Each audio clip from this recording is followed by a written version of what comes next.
Hello, and welcome to my home. I'm Amber Michelle of Amber Lights Home. If you haven't met me before, I am a full-time badass emergency medicine physician and part-time home decor and lifestyle advocate. And today we're going to be making a charcuterie board, my favorite way to entertain my friends and family.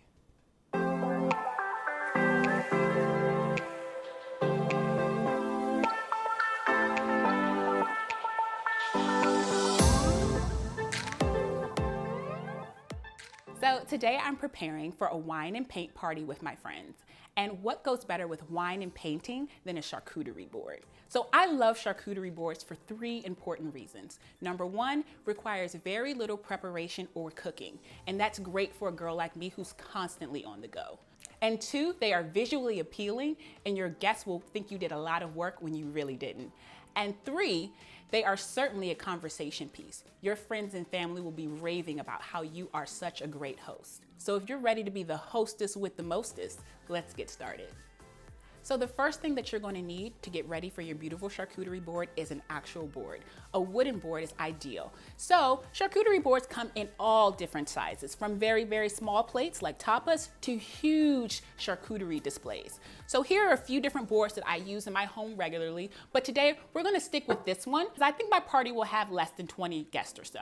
Now that you've selected your board, the next thing you'll need is varying serving dishes. And I think it's really cute to use a variety of different types of dishes. You can see here I have a mason jar, I even have a really cool measuring cup. All of these things look very cool on the board and they'll give you varying heights so that you have a really cool look and appealing look to your board.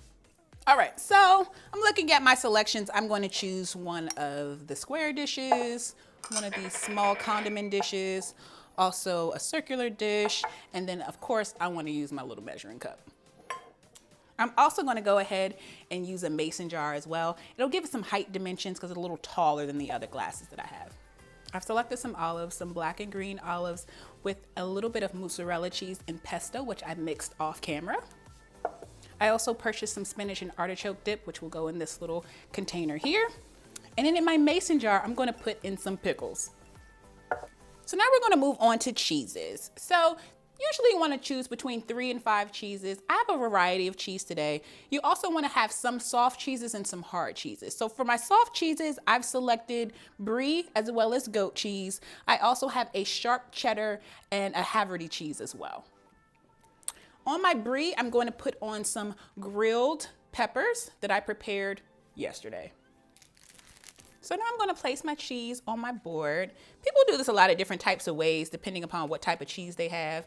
But you do want to have some pieces that are already cut so that your guests don't have to try to cut them while they're trying to choose what they want to eat. And then there's also the fear that they'll mess the whole board up.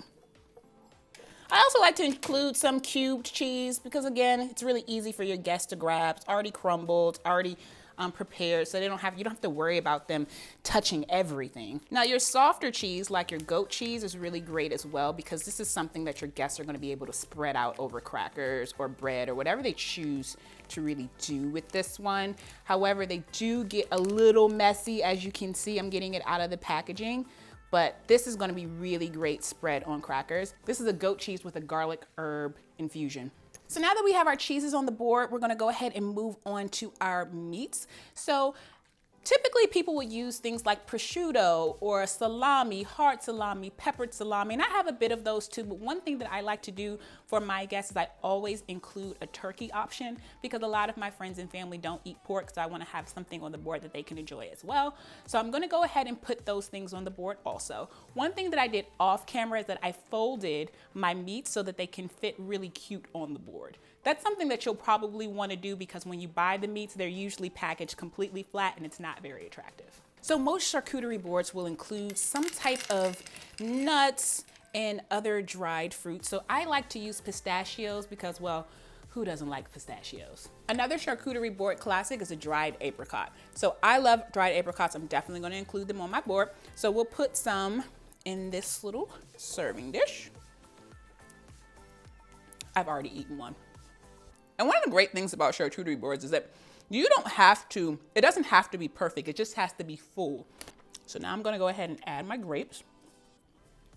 Now that we have our meats, our cheeses, our fruits, our nuts, and our dried fruit on the board, we're gonna go ahead and add some crackers. Now this is where it gets really fun because you wanna make sure that we cover all of the board. We wanna really get this packed with stuff.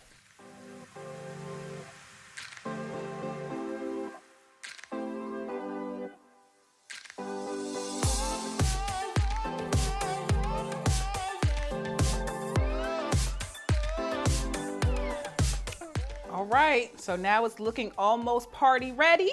I do need to put my utensils out. So I use a really cool cheese knife, which I'll put with the brie. Yeah, brie. I also like to use this nifty fork. And I'll go ahead and put this little knife in my spinach and artichoke dip.